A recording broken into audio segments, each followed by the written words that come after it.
How's it going, everyone? This is Israel, your loan officer down here in Southern California. And the question I have for you guys today is this.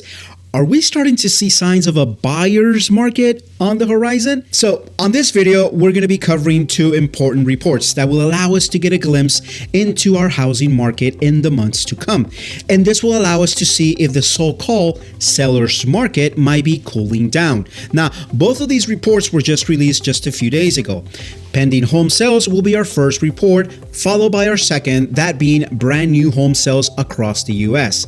Now, the reason these are important is because we can actually see how many people sign on the dotted line of a purchase contract when buying an existing or a brand new house. I'm also going to be sharing the latest details regarding mortgage rates across the table, depending on what type of FICO score you currently have, especially since interest rates have been going up pretty quickly. So we got a lot to cover today. Now, before we dive into the video, please smash the like button. I would greatly appreciate it, as the more comments, shares, and likes I get on the video, the more that YouTube is going to be able to share it to others. Okay, so first let's talk about pending home sales for existing houses, meaning these are not brand new homes. As you can see, the overall month-over-month pending home sales index in the US fell by 2.8% compared to December 2019's index, giving us a total index of 122.8 for the month of January. Now, if we were to break this index into different regions, month-over-month, we can see that the West shows a decline of 7.8%, followed by the Midwest showing an index of negative 0.9%. Also, the Northeast shows negative numbers coming in at 7.14%. And finally, the one region with positive is the South, showing an increase of 0.1%. Now, the reason we're starting to see these low numbers is not because there is a lack of buyers, but because there is a lack of inventory when we take a look at the past couple of years. Take a look at this graphic now. We can see that back on January 2017, we were starting to see the effects of low inventory. At that time, we only had an active count of about 1.2 million homes for sale. And if we fast forward to January 2020, we can see that those numbers began to dwindle down to about 1 million. Again, this was about 13 months ago, before the market got hit with COVID-19. Now compare that to January 2021, and we have a major fall off of available homes with only less than 600,000 homes for sale.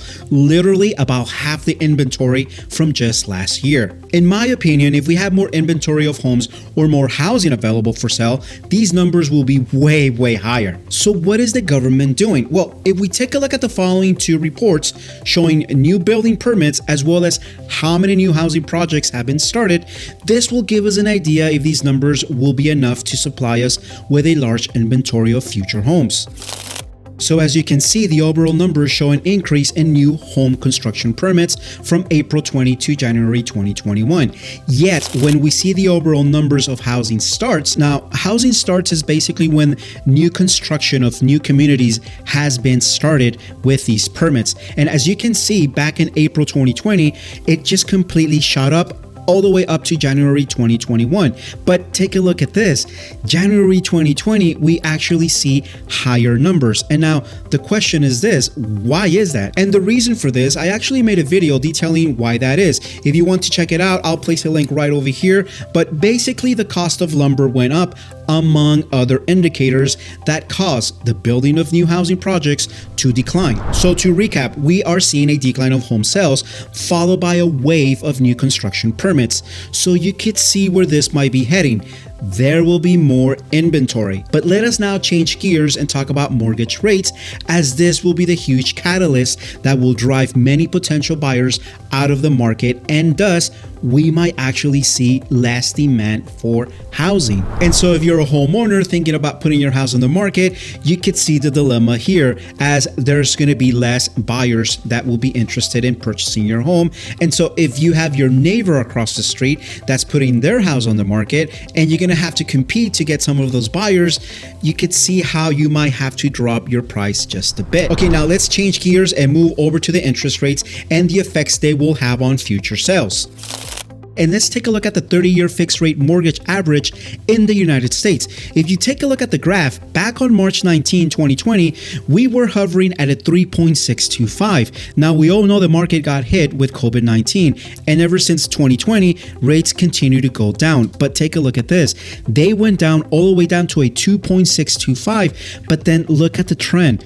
Right now, as of March 2021, we're looking at an average. Again, these are average 30-year fixed rates. They're looking at 3.02, but there is this trend. As you can see, little by little, these rates are going to be going up. And if these rates continue to go up, you can see the effect that it's going to have on potential buyers, as there won't be enough buyers being able to qualify with higher interest rates. So there's going to be a balance here where, yes, interest rates are going to rise. There's still low inventory.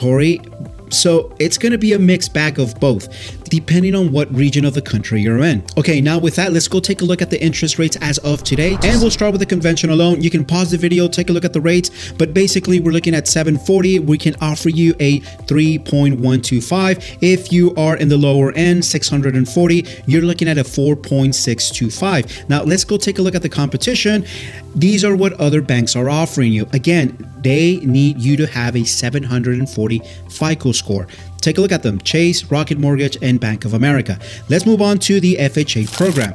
Now, the FHA program only requires you to have a 3.5% down payment, and the rates, again, take a screenshot, pause the video, 2.625 with a 740 FICO score, or if you have a 700 FICO score, you can get away with a 2.75. But take a look at the competition. We have US Bank, Quicken Loans, and Citibank. The lowest one of them is Citi Quicken Loans, 2.75.